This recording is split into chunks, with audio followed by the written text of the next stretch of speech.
Hey, what's up, good people? How you doing this morning? Welcome to Stock Up with Larry Jones. Go ahead and hit the like, subscribe, and a notification bell. And then for those of you that's been subscribed to me, continue to make sure that you are in fact subscribed. There's things been happening. Just put it that way. Anything I say is not a suggestion for you to buy, hold, or sell. And make sure you don't fall for spam in the comment section. All right, let's talk about CPI and PPI and why I want you guys to really start to focus more on PPI and not just CPI or core CPI. And I just wanted to share with you guys why PPI shines a different light on inflation. You know, we hear about CPI all of the time, and we don't pay any attention to PPI, right? So here's what happened Wednesday. As we know, on a Wednesday, PPI numbers came out, all right? It was expected to be 8.6 actually. It was expected to be 8.8, which was a raise over the previous month, which was 8.6. So CPI was expected to be higher than the 8.6, but they were expecting it in June to be 8.8. But what happened? It surprised us with a 9.1. So it was higher than the expected highs. So now on Thursday, the PPI numbers came out, and as you could see, it shot up 11.3%. Okay, so let's do some looking and see what's going on with the PPI numbers. First, we gonna look at the difference, the consumer price and the PPI. All right, let me show you what PPI stands for. PPI is the producer price index. CPI is the consumer price index. All right, PPI producer price index, CPI consumer price index. Let's look at some key differences. Sorry for the scrolling for those of you that can't take that. Listen, look at this. The CPI evaluates expenditures of domestic and internationally imported consumer-related services for residents of urban or metropolitan areas. Okay.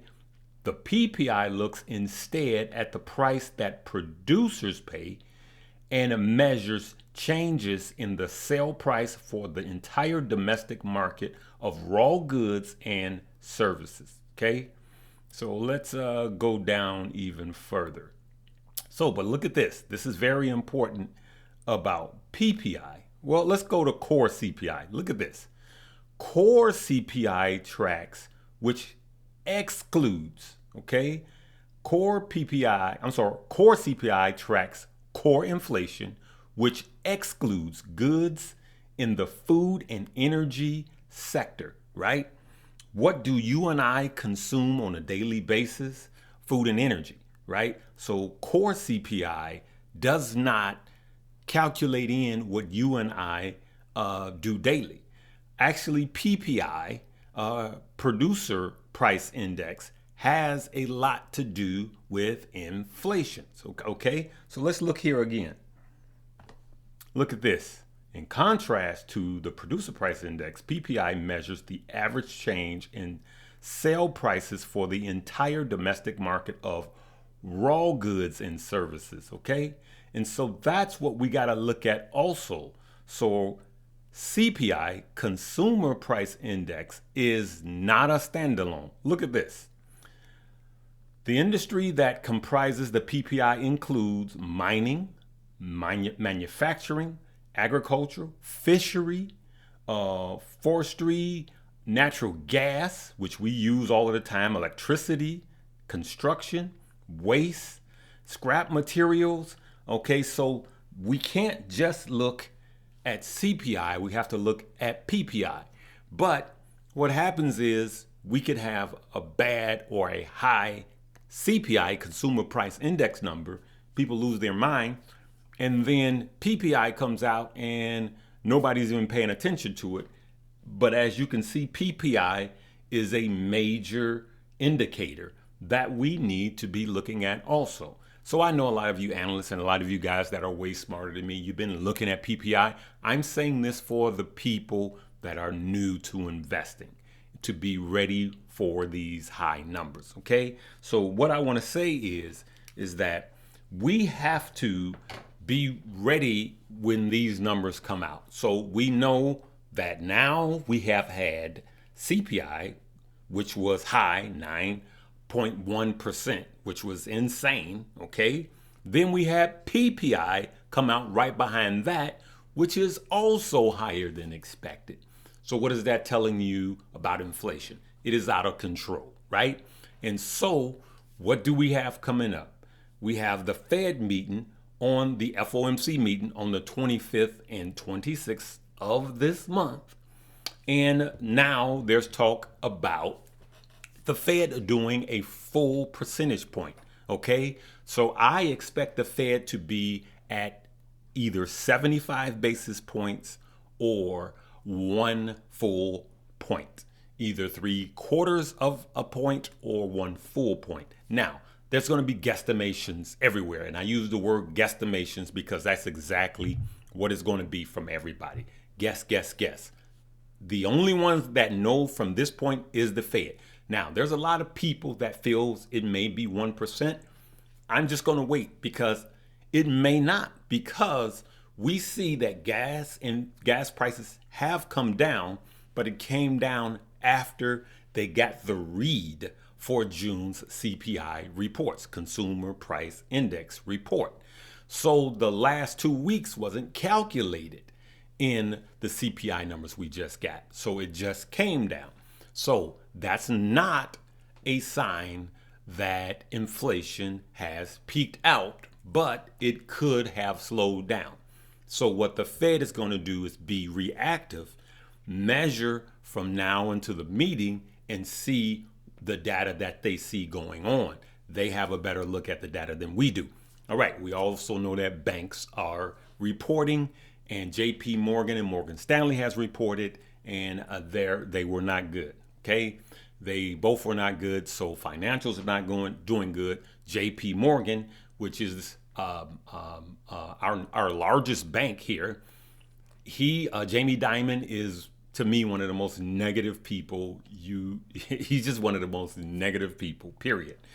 But you have to listen to him because he has an insight into what you and I are doing with our money more than Larry talking here on YouTube. He has a better insight, but he's just a negative person, period. To me personally, that's me. But you don't throw the baby out with the bathwater. So I still listen to him because he may shine a light on things to come. Again, I think the end of Q4, we could have a little bump.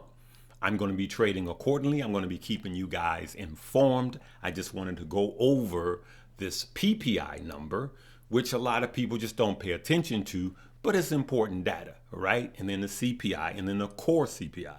The core CPI, to me personally, is a joke. How can you measure inflation without the things that we use daily, which is gas and food, all right? But the CPI numbers have things like used cars. We don't buy used cars every day. So I just wanted to come out and just make this plain to a lot of you guys that don't know. You guys know about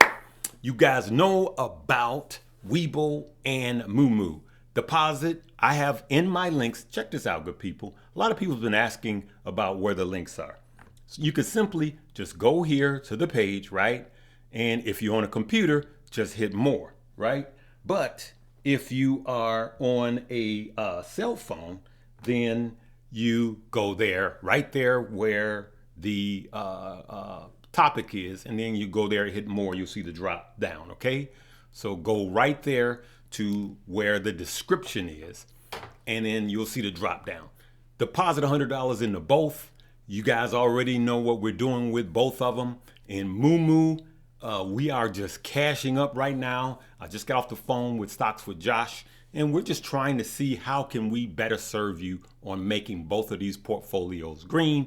And then for those of you that have Moo and don't have Webull, go ahead and download Webull, deposit $100 into both, and they're both going to give you up to thousands of dollars worth of free stock. You will get free stuff, period. Okay, good people? So click them both and read the offers because they're clear.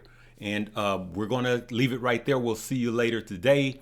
Hey, I always sign off with live, love, laugh, and learn. Stay positive, and let's look beyond the volatility because there is a lot of money to be made. We're going to continue to build generational wealth by being patient.